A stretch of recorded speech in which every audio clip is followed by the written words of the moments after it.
Bien, après avoir vu une première partie sur les grandes idéologies, les grandes visions du monde qui ont émergé au XIXe siècle et qui se sont affrontées, on a vu dans une deuxième partie que ça a débouché sur des mouvements révolutionnaires importants, mais tout ça, tout est mêlé en histoire, tout ça se passe dans un cadre économique et social que je voudrais voir avec vous maintenant. Le XIXe siècle est traversé par deux révolutions industrielles. La première va de 1815 à 1871 et la deuxième de 1871 à 1914. C'est le long XIXe siècle. Alors cette première révolution industrielle, vous avez déjà pas mal de notions via vos cours dans le secondaire. Vous savez très bien que les structures économiques et sociales du monde occidental se sont profondément transformées dans la première grande moitié du XIXe siècle, que cette révolution industrielle, eh bien, elle avait déjà commencé en Angleterre au XVIIIe siècle, et qu'elle s'est petit à petit étendue à l'Europe du Nord-Ouest et aux États-Unis, et puis plus tard vers le sud et vers l'est de l'Europe. Ce que je voudrais d'abord bien mettre en place dans cette introduction, c'est quels sont les facteurs qui doivent converger de façon durable pour qu'il y ait une révolution industrielle. Le premier élément, c'est la croissance démographique. De 1800 à 1850, 50 ans, l'Europe passe de 192 millions d'habitants à 274 millions. Alors, je ne vous demande pas de retenir ces chiffres, je ne les connais moi-même pas par cœur. Mais vous pouvez les noter pour voir l'ampleur de la croissance démographique. Une croissance de plus de 50%. C'est énorme. Mais les relations entre le boom démographique et l'économie n'est pas tout à fait simple. On voit par exemple l'Espagne et la Russie qui connaissent des fortes croissances démographiques sans bénéficier d'une intense industrialisation. Donc ce n'est pas automatique. Il faut d'autres facteurs. Une croissance démographique, c'est nécessaire, mais ce n'est pas suffisant. Il faut aussi une modernisation de l'agriculture.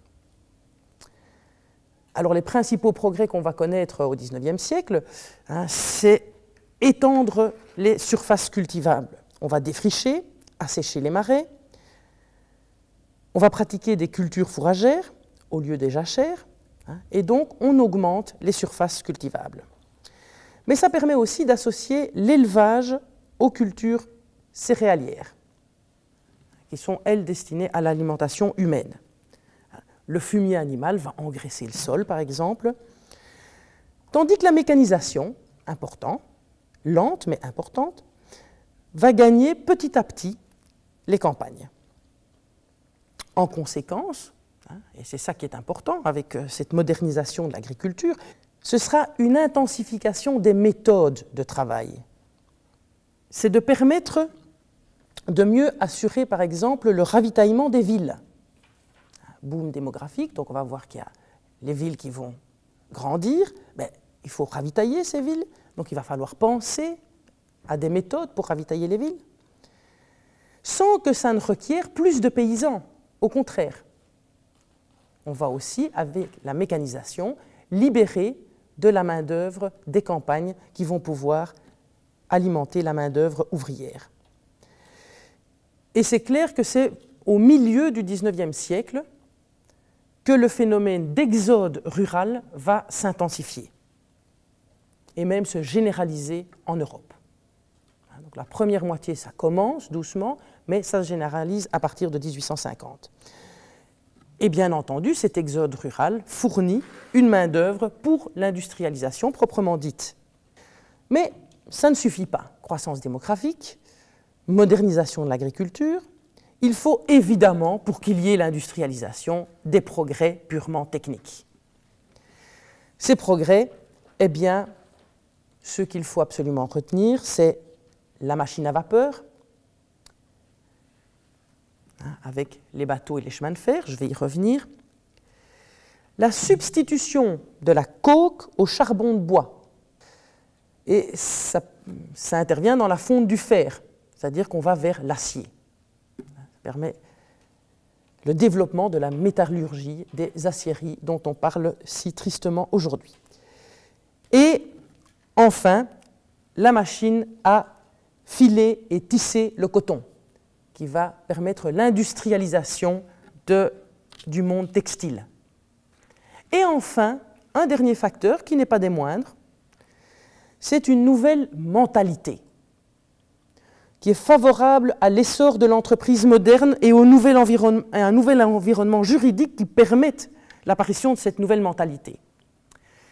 Il faut une mentalité de gens, d'entrepreneurs qui osent prendre des risques. Au Moyen Âge, la grande valeur, c'est ce qui est stable, ce qui est immuable, la tradition. Il faut une autre mentalité pour faire une révolution industrielle. Il faut prendre du risque, il faut aimer le changement. Ce sera la mentalité du XIXe siècle. Ça va se faire très lentement. Et pour aider à prendre des risques, eh bien, il faut des institutions qui permettent un risque financier limité. Et la grande invention du XIXe siècle à cet égard, et qui va soutenir profondément l'industrialisation, c'est la société anonyme. Alors, pour vous faire bien comprendre ce changement, ce bouleversement des mentalités, je vous ai dit au Moyen-Âge, c'est ce qui est stable. L'homme contemporain, qui émerge maintenant au XIXe siècle, et qui va triompher au XXe et encore plus au XXIe, eh bien, la grande valeur, ce n'est pas ce qui est stable, la grande valeur, c'est la nouveauté. La nouveauté. Tout change, tout doit changer, tout doit aller vers un mieux. C'est une mentalité qui petit à petit va se mettre en place. Alors, pour la première révolution industrielle, eh bien, on peut dire que c'est une période qui offre un curieux mélange de progrès et d'archaïsme, et d'énormément d'archaïsme, mais tout de même des progrès. Alors, commençons par les progrès. Eh bien, les progrès les plus remarquables sont dus aux innovations techniques. Quand on parle d'innovation technique, on songe tout de suite aux inventions, les grandes inventions qui ont permis le démarrage de la révolution industrielle. La machine volante, la machine à filer, le métier à tisser mécanique, la machine à vapeur, etc. Mais en fait, toutes ces inventions datent de la deuxième moitié du XVIIIe siècle. Et c'est l'usage de ces inventions, c'est la différence entre invention et innovation, c'est l'usage de ces inventions qui va se répandre en Europe au XIXe siècle, qui va permettre la révolution industrielle. Par exemple, invention de la machine à vapeur. Mais grande innovation, c'est l'application de la machine à vapeur à la navigation et au chemin de fer. On peut avoir une invention, mais si on ne l'applique pas, si on n'innove pas, eh bien, ça reste dans les cartons de Léonard de Vinci ou Dieu sait quel grand cerveau. C'est une fois qu'on a fait une invention, est-ce qu'on l'applique à des choses qui vont se développer. Les machines à vapeur vont équiper les chemins de fer, la révolution des chemins de fer. Alors, la mise au point de la première locomotive à vapeur est souvent attribuée à l'ingénieur anglais Stephenson. L'ingénieur anglais Stephenson. En fait, il fait sa première démonstration en 1814, au moment du congrès de Vienne. Mais en fait, il y a eu plusieurs inventions à des endroits différents, plus ou moins au même moment. Ce n'est pas ça qui est important. Ce qui est important, c'est la question du développement des voies ferrées et du rythme de ce développement. Alors, si on regarde ces trois cartes, c'est très intéressant. Ces cartes qui viennent du livre de Charles Maurrazé, « Les bourgeois conquérants », eh bien, d'abord, on constate l'avance de l'Angleterre. Ça démarre en Angleterre, première ligne de chemin de fer, et puis, vous voyez la densité du réseau en 1880, il y a 10 km de chemin de fer pour une superficie de 100 km². Donc un réseau extrêmement dense. Pour 1850, la carte du milieu, on remarque deux choses intéressantes. Une différence entre la France et l'Allemagne.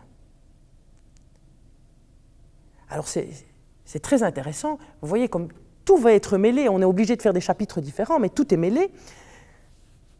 L'Allemagne, en 1850, n'existe pas.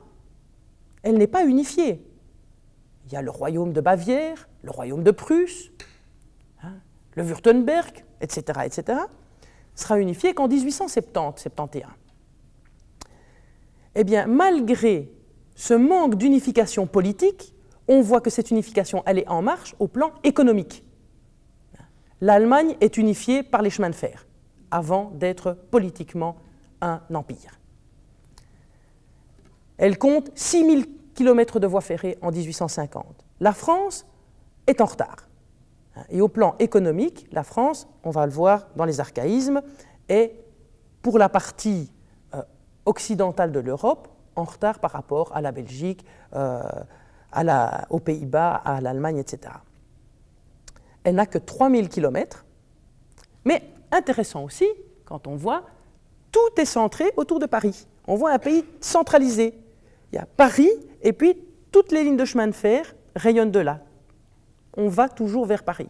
Par contre, si vous devez aller traverser la France sans passer par Paris, eh bien c'est difficile. Donc on voit aussi que les structures des lignes de chemin de fer révèlent la façon dont on gère le pays. Deuxième chose qu'on peut remarquer, donc la différence entre la France et l'Allemagne, est l'importance du réseau belge. La Belgique est le premier pays du continent européen, donc juste après l'Angleterre, à s'être industrialisé. Et du côté du chemin de fer, eh bien c'est elle qui a la première ligne de chemin de fer sur le continent, la ligne Malines-Bruxelles, en 1835. Et c'est une réussite. Alors les gens avaient très peur, ce changement, c'est pas encore tout à fait intégré. Je demande si les lignes de chemin de fer qui passent dans les prairies avec des vaches, est-ce que ça ne va pas faire tourner le lait? On aurait du beurre plus rapidement, mais bon. Ça n'a pas été le cas, un succès. Et on commence, premier train, 20 km/h. Eh bien, c'est une telle réussite que la Belgique se lance dans la construction de multiples voies ferrées et elle aura un réseau, au XIXe siècle, un réseau extraordinairement dense, à peu près comme l'Angleterre. Pour 1880, on peut aussi regarder, si on regarde la carte, qu'on voit ce chemin de fer qui est en train vraiment de révolutionner, on va voir beaucoup de choses, eh bien on voit un décalage entre différentes zones d'Europe. On voit que les réseaux sont bien développés dans le nord-ouest. Et donc c'est bien le nord-ouest, nord-nord-ouest de l'Europe qui s'industrialise le plus. Et on voit que le réseau est nettement plus dense au sud et à l'est. La Grèce et la Serbie sont quasi dépourvues de réseaux ferroviaires avant le XXe siècle. Et la Russie n'aura son fameux transsibérien qu'en 1905, quand même nettement après la ligne Malines-Bruxelles.